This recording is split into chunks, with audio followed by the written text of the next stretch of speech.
Muy buenos días a todos y bienvenidos a la semana 7 de esta clase, Hechos de los Apóstoles.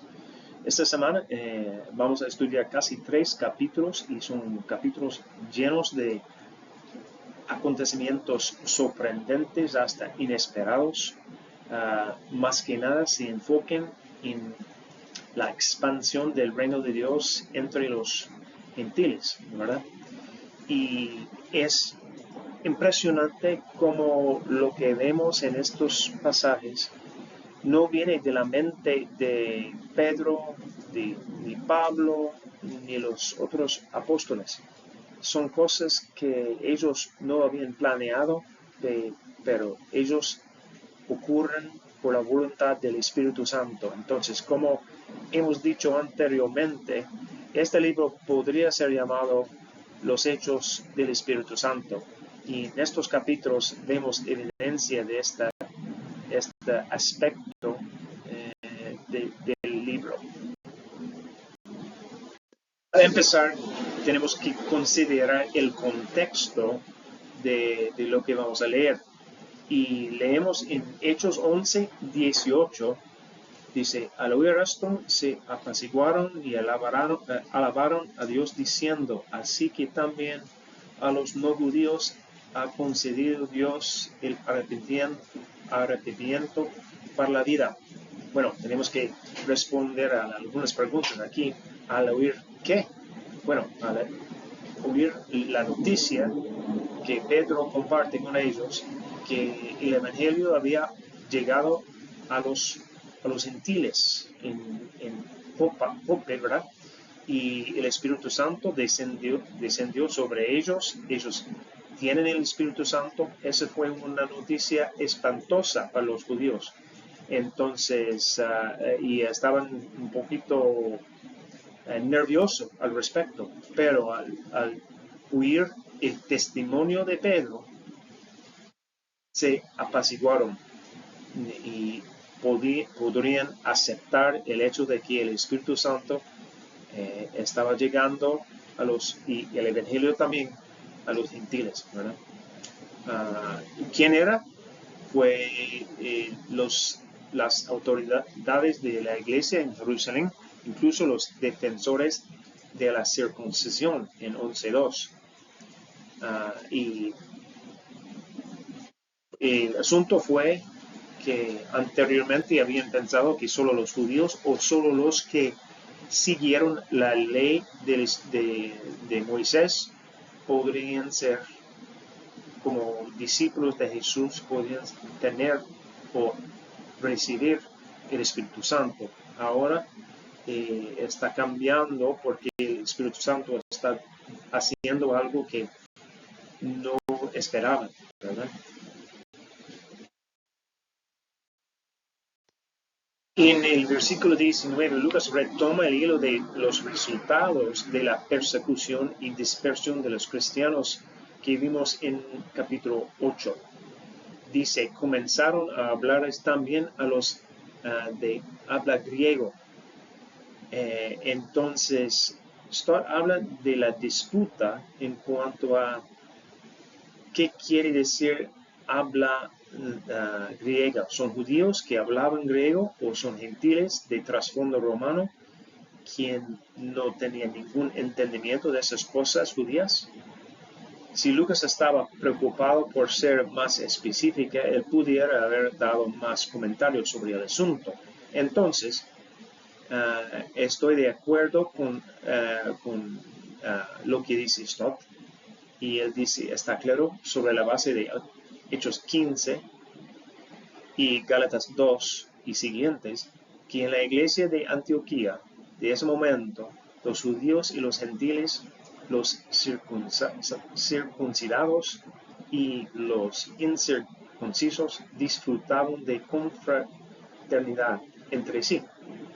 Bruce, hablando de estas personas que comenzaron a compartir las buenas noticias, los griegos, dice la idea de que el Evangelio podría dar importancia para los no judíos no era algo que se les ocurriera naturalmente. anunciándoles las buenas nuevas acerca del Señor Jesús, no el Mesías y no Cristo, indica que sus oyentes, o por lo menos algunos de ellos, no tenían trasfondo judío, porque Mesías y Cristo son términos con raíces en el Antiguo Testamento. Cuando vemos el poder del Señor, dio un gran número, crecimiento sobrenatural más que ellos pudieron haber imaginado.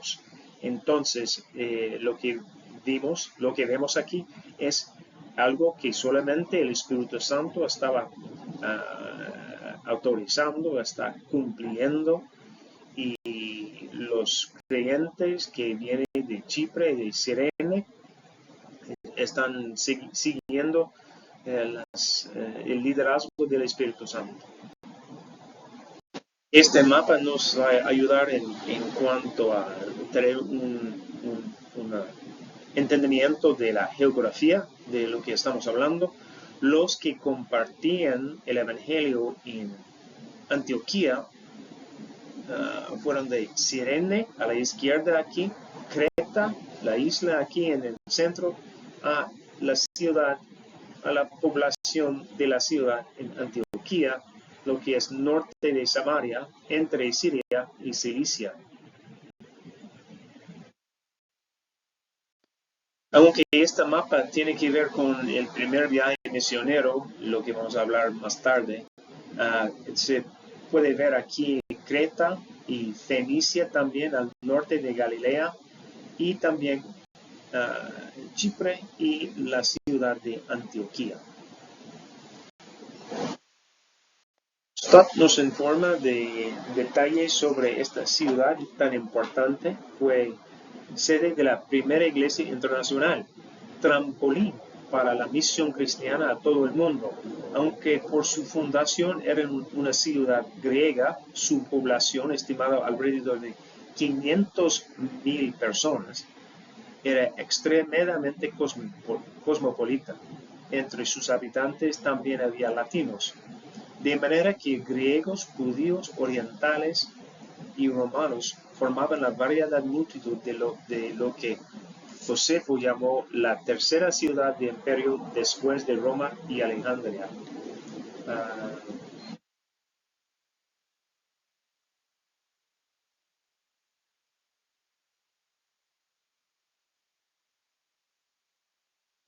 Agrega que Antioquía fue la tercera ciudad de importancia del mundo greco-romano, atrás de Roma y Alejandría en Egipto. Pero también tenía una fama de laxitud moral. Tenía una población grande de proselitas de judaísmo también. Entonces, es una ciudad importante, pero también estratégica. Vemos en versículo 22, la noticia de estos sucesos llegó a oídos de la iglesia de Jerusalén. Entonces, esta noticia fue que el Evangelio había aceptado, el Espíritu Santo había llegado a los gentiles, los griegos, en Antioquía. Y esto fue otra vez para los en Jerusalén. Es una noticia inesperada, porque lo que vemos aquí es que lo que pasa es por la iniciativa del Espíritu Santo, no por la iniciativa de los líderes humanos. Una y otra vez vemos que el Espíritu Santo toma la iniciativa y los demás solo pueden seguir atrás de él, como la gente tenía que seguir atrás de la nube y la columna de fuego que fueron adelante del pueblo de Dios en el desierto en los tiempos de Moisés. Sería bonito decir que Bernabé y Saulo y otros líderes escogieron Antioquía como ciudad estratégica para evangelizar, pero no es así. Algunos creyentes de Chipre y Cirene fueron conmovidos por el Espíritu Santo a compartir el Evangelio a los griegos, y la cosa despegó de ahí. Dice que los en Jerusalén mandaron a Bernabé. Note, no mandaron un apóstol. interesante, pero también es evidencia de la confiabilidad que que tiene Bernabé, la confianza que tienen en Bernabé. Y Bernabé vio las evidencias, evidencias de la gracia de Dios. No dice exactamente lo que son, pero él vea evidencia de la gracia operando en los corazones de los creyentes. ¿Qué serían? ¿Qué quiere decir esto? Vidas transformadas, devoción al crecimiento en conocer y obedecer a la palabra, un sentido de común entre ellos, generosidad entre ellos. La gracia de Dios deja huellas, se ve por evidencia en las vidas de los que han recibido a guía. Bernabé se alegró, no buscó sus errores, no explicó dónde están equivocados, no. En cambio, animó a todos a hacerse el firme propósito de permanecer fieles al Señor. Es decir, les animó a profundizar en su relación con el Señor, como dije. Es el mensaje de Jesús en Juan 15. Permanezcan en mí, permanezcan en mi amor. Y dice que un gran número. Otra vez vemos esta frase como Lucas la usó en 11:21. La repetición indica que el gran número es un gran número. De hecho, el número es tan grande que Bernabé se va en busca de ayuda para preparar estos creyentes principiantes. El versículo 25 dice que después partió Bernabé para Tarso en busca de Saulo. Recuerden que Bernabé tomó a cargo a Saulo en capítulo 9, versículo 26, cuando vino de Damasco y llegó en Jerusalén por primera vez después de convertirse. Y en este momento, en este tiempo, casi los despidieron a Saulo de Jerusalén por su seguridad. Bernabé lo llevó a Saulo a Cesarea y le mandó a Tarso, su ciudad nativa. Ahora, viendo lo que está ocurriendo en Antioquía, Bernabé recuerda a Saulo, sabiendo que él sería el hombre perfecto para enseñar este rebaño creciendo en esta ciudad tan importante y cosmopolita. No sabemos cuánto tiempo ha pasado Saulo en Tarso, pero pudiera haber pasado hasta 7, 8 años ahí. Pero ahí en Antioquía, durante todo un año se reunieron los dos, es decir, Pablo y Bernabé, con la iglesia y enseñaron a mucha gente. La mayoría de esa gente no tenía ninguna formación espiritual, ningún conocimiento de la palabra. Stott dice, seguramente enseñaron acerca de Cristo, asegurándose de que los convertidos conocieron los hechos y el significado de su vida, su muerte, su resurrección, su exaltación, el don del Espíritu, de su Espíritu, su reino presente y su futura venida. Dice, se les llamó cristianos por primera vez. Por ejemplo, en Palestina, a los que adherían a la dinastía de Herodes, se los llamaban herodianos, no heredianos. Así que en Antioquía, los que adherían al hombre Cristo, les llamaban cristianos. Es interesante notar aquí la actividad de profetas en ese entonces, y ellos tienen un propósito, una función muy importante en la iglesia en ese entonces. Pero el centro es el hecho de esa gran hambre y cómo la iglesia en Antioquía responde a esa necesidad en Jerusalén. Dice en 29, entonces decidieron que cada uno de los discípulos, según los recursos de cada cual, enviaría ayuda a los hermanos que vivían en Judea. En otras palabras, de manera que el Señor tocó los corazones de cada cual. Fue una decisión individual, una decisión personal. La preocupación ellos muestran por sus hermanos en Judía es importante. Se ve, en otras palabras, una solidaridad entre los creyentes gentiles y los creyentes judíos. Como dice Stott, la iglesia de Jerusalén había enviado a Bernabé y a Antioquía. Ahora la iglesia de Antioquía enviaba a Bernabé junto con Saulo de regreso a Jerusalén. Y dice, por medio de Bernabé y de Saulo se ve aquí la formación de un equipo ministerial. Y también cabe notar que no dice que mandaron ayuda a la iglesia en Judea. En su mente fue una sola iglesia y ellos solo estaban ayudando a hermanos en Jerusalén. Para mí es un punto un poco sutil pero importante.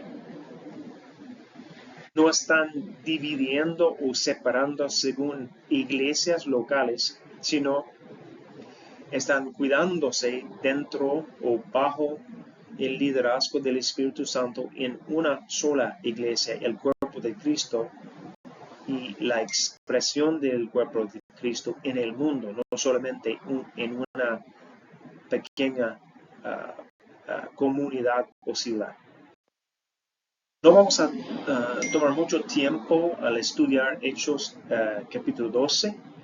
Es un capítulo un poco raro en el libro de Hechos, en el sentido de que no contiene ninguna predicación y el Evangelio no se explica por ningún lado en el capítulo. Y tampoco el nombre de Jesús no aparece. Cabe preguntarse, ¿qué propone Lucas al incluir los acontecimientos del capítulo 12 en su libro? De hecho, eso siempre es una buena pregunta.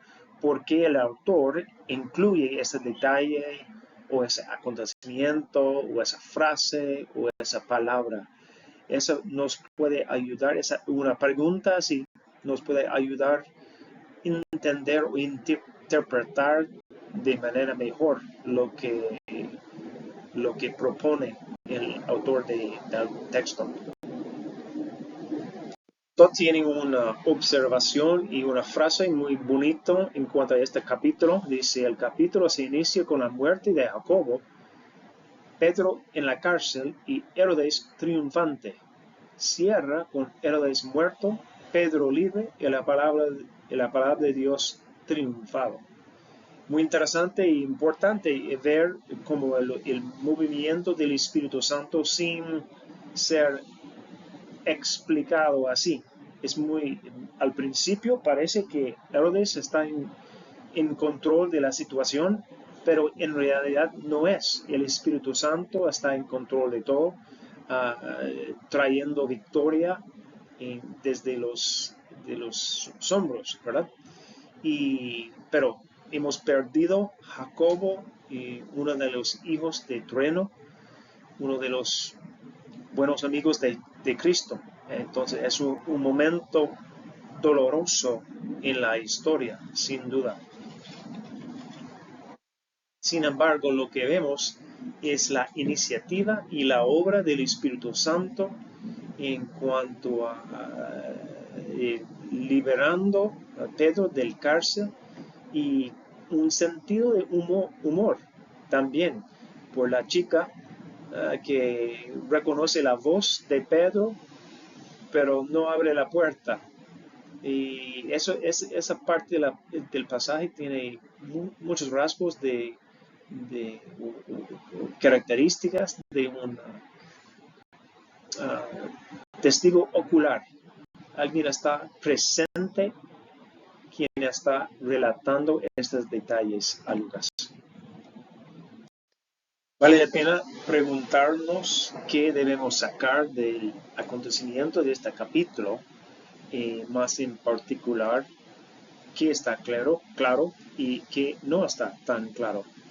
Y podemos decir, por ejemplo, que es claro que la La iglesia de Antioquía fue una iglesia con personas que el Espíritu Santo había dotado por el ministerio. También fue una iglesia multicultural, lo cual se puede concluir desde los nombres de estos líderes. Y también se ve que no fue una iglesia ociosa. En cambio, se va tomando nuevo territorio espiritual. Tenía una vista adelante.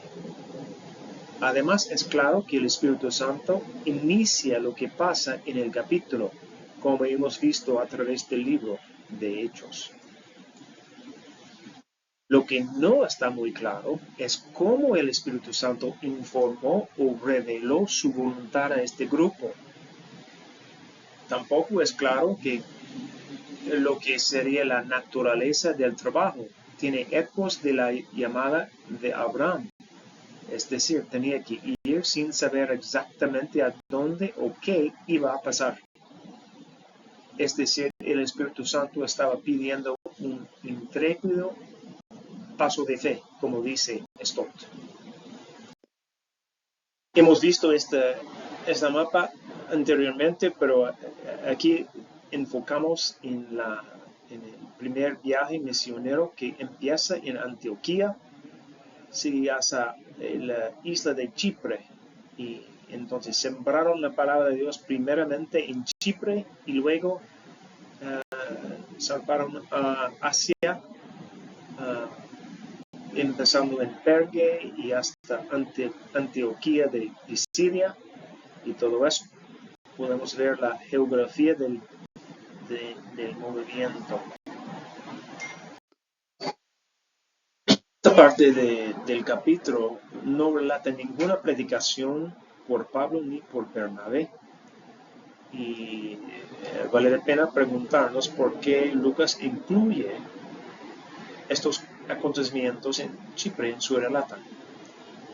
En las palabras de un buen estudiante de la hermenéutica, que pretendía Lucas que nosotros comprendiéramos de estos versículos.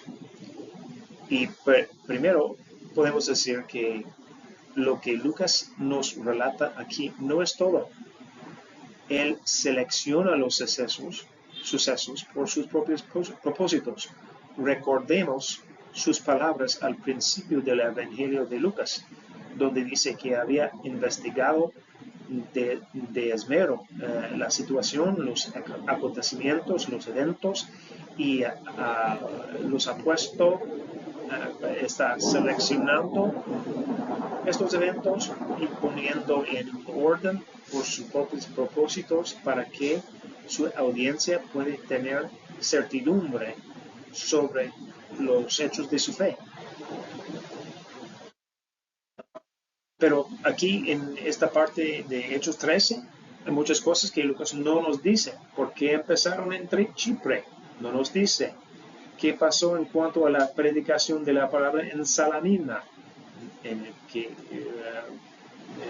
Que dice versículo 4, y no dice por qué decidieron invitar a Juan Marcos que viajara con ellos. No dice. Todo lo que nos relata Lucas tiene que ver con lo que pasó en la obra misionera hacia el oeste. Pero, ¿qué pasó hacia el este? Lo que pudimos ver es que empezaron en la sinagoga. En otras palabras, empiezan con los judíos, tal como Dios hizo en la historia de la salvación desde el Antiguo Testamento. Un patrón, una práctica importante que debemos notar.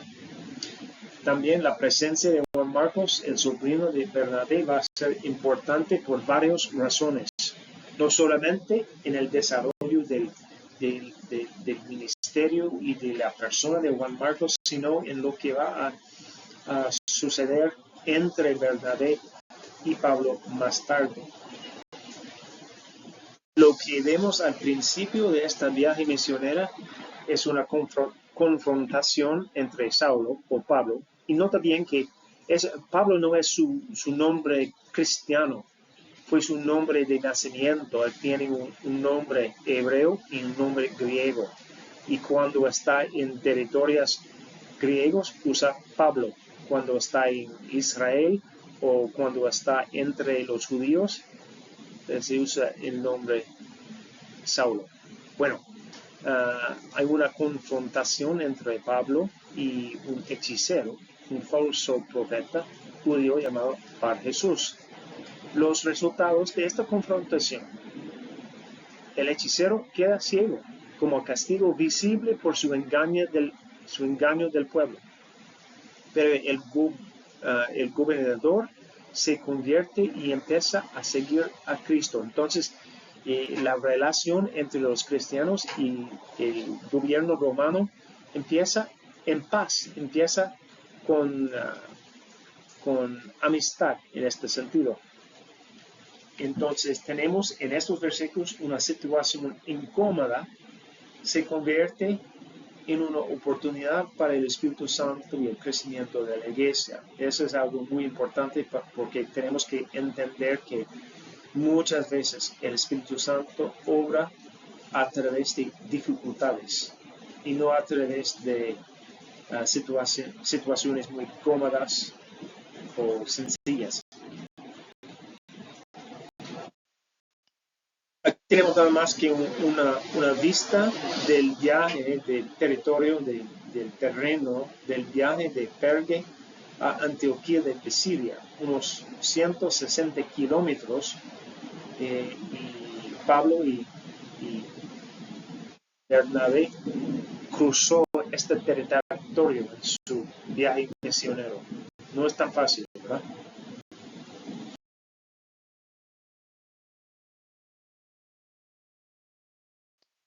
Antes de ir a Antioquía de Pisidia, Juan Marcos se separó de ellos. Un momento importante mencionó en versículo 13, y vamos a encontrar a Juan Marcos más tarde. Pero ahora tenemos un momento para observar algunos detalles sobre la predicación de Pablo aquí en Antioquía Pisidia. Y noten cómo Pablo destaca la iniciativa de la obra de Dios al principio de su predicación. Dios escogió su pueblo, Dios engrandeció su pueblo, sacó su pueblo de Egipto, soportó en el desierto, destruyó enemigos, asignó una tierra, dio muchos destituyó, puso, proveyó. La énfasis de Pablo es en lo que hizo Dios, lo que hace Dios para su pueblo o con su pueblo. La actividad de Dios es el centro de este al principio de su mensaje. Luego Pablo habla de algunos detalles de la vida, la obra y la experiencia de Jesús aquí en la tierra, inclusive su crucifixión y su resurrección. De hecho, hace 4 referencias a la resurrección. Es el centro del milagro centro de la vida de Jesús que demuestra su autoridad como Hijo de Dios, ¿verdad? Pero aquí llega al grano de todo eso, y interpretando el significado de la vida, de la obra, de la muerte y de la resurrección de Jesús, diciendo: por tanto, hermanos, sepan que por medio de Jesús se les anuncia a ustedes el perdón de los pecados. Ustedes no pudieron ser justificados de esos pecados por la ley de Moisés, pero todo el que cree es justificado por medio de Jesús. Entonces, desde su primera predicación en el Nuevo Testamento, Pablo está enfatizando el hecho de que lo que cumplió Jesús en la cruz y en su resurrección fue el perdón de nuestros pecados. Jesús es el Salvador, pero también es un mediador entre nosotros y Dios. Cabe mencionar que en algunos otros lugares en el Nuevo Testamento este papel de Jesús como mediador está enfatizado, ¿verdad? En Timoteo, primero de Timoteo, Pablo dice, porque hay un solo Dios, un solo mediador entre Dios y los hombres, Jesucristo, hombre. Y el autor de Hebreos nos da aún más detalles sobre el asunto, diciendo, por lo tanto, ya que en Jesús, el Hijo de Dios, tenemos un gran sumo sacerdote que ha atravesado los cielos, aferremos a la fe que profesamos. Porque no tenemos un sumo sacerdote incapaz de compadecerse de nuestras debilidades, sino uno que ha sido tentado en todo de la misma manera que nosotros, aunque sin pecado. Así que acerquémonos confiadamente al trono de la gracia para recibir misericordia y hallar la gracia que nos ayude en el momento que más la necesitamos. Este enfatiza también su papel, su posición como mediador entre los seres humanos y Dios el Padre. Entonces aquí tenemos los puntos o ideas claves de este sermón. Habla de los antecedentes históricos de la historia de Jesús y de la salvación que Él nos trae. Habla y enfatiza la resurrección de Jesús de los muertos. La oscuridad del pecado del ser humano, la importancia de la fe, la idea de justificación cumplido por Cristo en la cruz, en su muerte y en el derramamiento de su sangre, la ley y su importancia, pero también su incapacidad de salvarnos o de cambiarnos. Y la gracia del Señor, lo que es la expresión, la palabra que usamos para expresar el perdón que tenemos por Cristo, ¿verdad? La predicación llama mucha atención en la ciudad y el siguiente sábado casi toda la ciudad se congregó para oír la palabra del Señor, dice 44.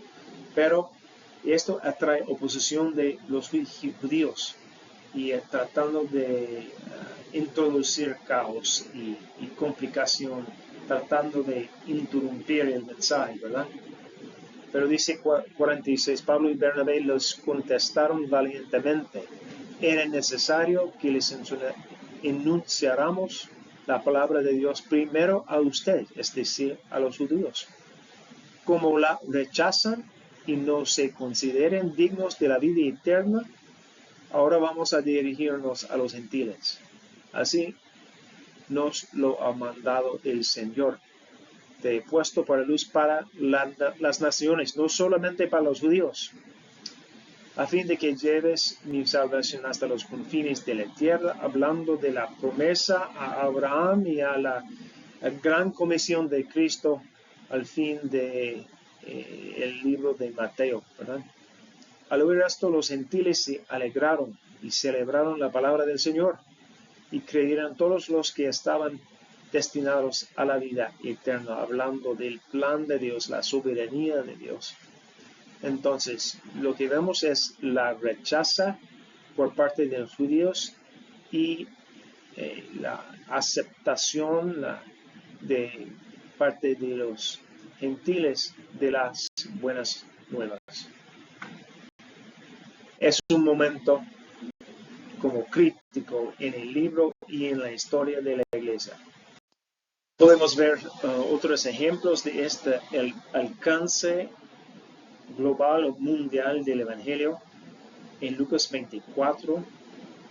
Eso es lo que está escrito. Les explico que el Cristo padecerá y resucitará el tercer día, y en su nombre se predicarán al arrepentimiento y el perdón de pecados a todas las naciones, comenzando por Jerusalén. Ustedes son testigos.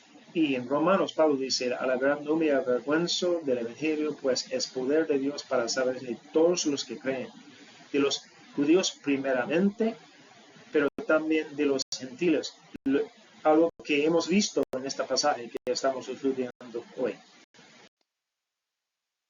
En los últimos versículos del capítulo vemos dos cosas que van a seguir casi constante a través de lo que queda de este libro de Hechos, es que la palabra del Señor se difundía, es decir, continúa alcanzando más gente,